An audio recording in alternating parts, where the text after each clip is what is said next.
Assalamualaikum warahmatullahi wabarakatuh. Halo semuanya, apa kabar? Semoga kalian baik-baik saja dan sehat selalu ya. Oke, kita akan melanjutkan lagi pertemuan ke-9 tentang CSS dasar untuk pemula. Kemarin kita sudah belajar mengenal CSS margin. Nah, untuk kali ini kita akan membahas tentang CSS padding. Nah, apa itu padding? Padding merupakan jarak konten yang ada di dalam elemen dengan bagian terluar elemen pada suatu dokumen HTML. Jadi, misalkan kalian punya konten nih, kemudian kalian kasih padding, itu nanti jarak antara konten sama bagian terluar dari elemen itu namanya padding, ya. Oke, kita lanjut dulu, nanti sambil praktik saja saya jelaskan. Terus yang kedua ini ada apa yang akan kita bahas. Yang pertama itu individual padding. Terus yang kedua itu padding shorthand. Jadi ini sebenarnya mirip sama margin kemarin ya. Kalau margin adalah jarak antar elemen. Jadi elemen yang satu dengan elemen yang lainnya. Kalau yang padding ini jarak antara konten yang ada di dalam elemen itu sendiri dengan bagian terluar elemen. Oke, langsung saja kita buka Visual Studio Code-nya ya, teman-teman. Nah, ini merupakan codingan terakhir kita tentang margin kemarin. Ya, jadi kurang lebih seperti ini. Jika kalian belum melihat videonya, silakan melihat di pojok kanan atas atau di bawah dari video ini. Saya sertakan linknya. Terus untuk kali ini kita akan belajar tentang padding. Ini kemarin hasil akhir dari belajar margin seperti ini. Jadi jarak antar elemen ini dinamakan margin. Nah, untuk padding nanti jarak konten. Nah, ini tulisan ini sama bagian terluar dari elemen ini yaitu border ini, itu dinamakan padding kayak gitu. Oke, kita hapus dulu ya. Kita hapus dulu. Mungkin nggak usah dihapus ya, kita gabung aja untuk pembelajarannya ini codingannya. Jadi misalkan di sini ada yang ini saya hapus aja yang shorthand, margin shorthand ini karena nggak dibutuhkan lagi.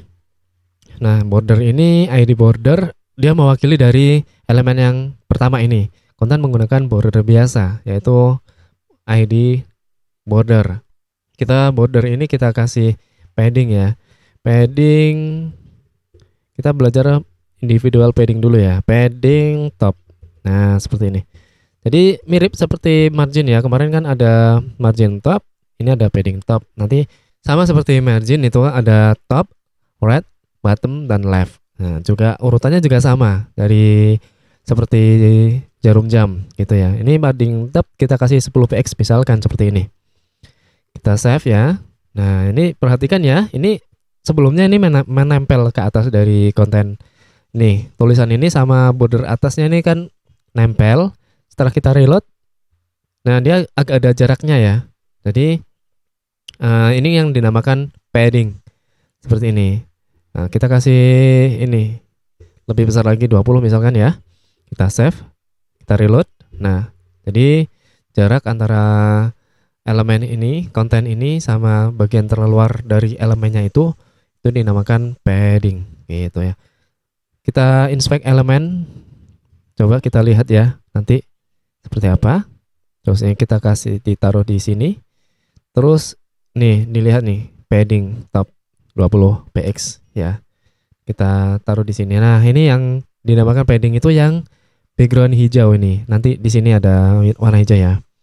Kalian lihat di browser yang sebelah kiri gambar hasilnya itu yang warna hijau itu adalah padding. Nah, padding gitu ya.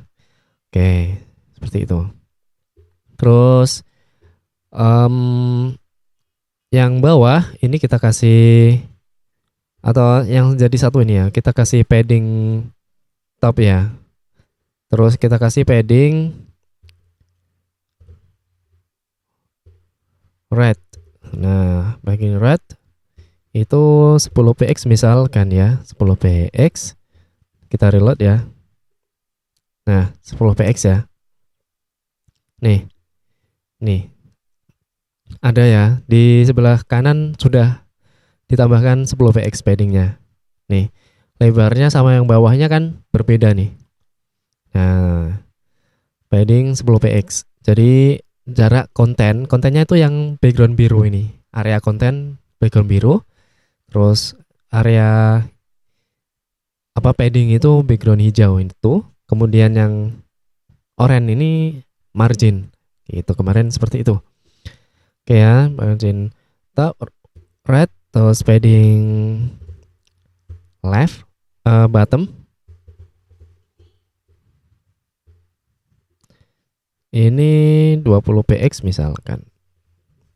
20 px, kita reload browsernya. Nah, dia akan nambah ya. Tuh, bawahnya ada padding bottomnya 10 px. 20 px. Terus padding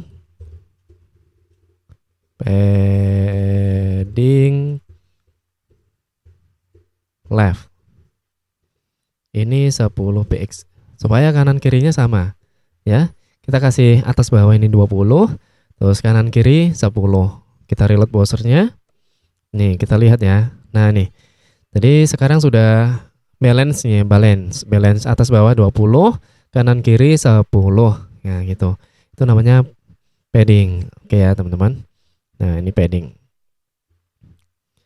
Oke. Terus yang kedua adalah ini, padding shorthand tadi itu. Padding shorthand itu artinya adalah padding. Jadi kalian cuma ngeset satu aja, padding seperti ini. Itu kalian akan mewakili, padding ini akan mewakili padding dari keempat padding ini, individual padding ini. Misalkan kita kasih nilainya ya, nilainya itu nanti ada 4. Kita kasih nilainya sama persis dengan ID border ini. ID border ini akan tetapi untuk rounded border ini menggunakan individual padding. Caranya seperti apa? Urutannya ingat ya, pertama itu atas 20 px, terus spasi, kemudian kanan itu 10 px, right? Terus bottom, bawah itu 20 px nih. Seperti ini, terus kemudian left, kiri itu 10 px ya. Jadi 20 atas, 10 kanan, 20 bawah, 10 kiri. Kita save, kita reload browsernya. Nih, perhatikan ya, yang rounded border ini dia sudah memiliki keempat sisi padding tadi itu cukup dengan satu kali saja deklarasi, yaitu menggunakan padding tadi itu, tanpa ada padding top, right, bottom maupun left. Itu seperti itu. Dan ingat juga untuk urutannya itu berasal dari atas, terus kanan, bawah, baru kiri. Seperti jarum jam, dan juga seperti margin kemarin urutannya sama seperti itu. Gitu ya.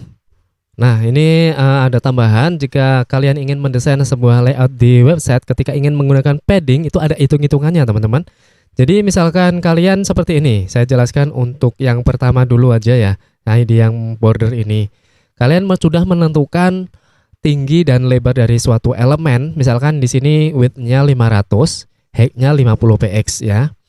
Nah, ketika kalian kasih padding ya, padding top, di sini kan height-nya 50 ya.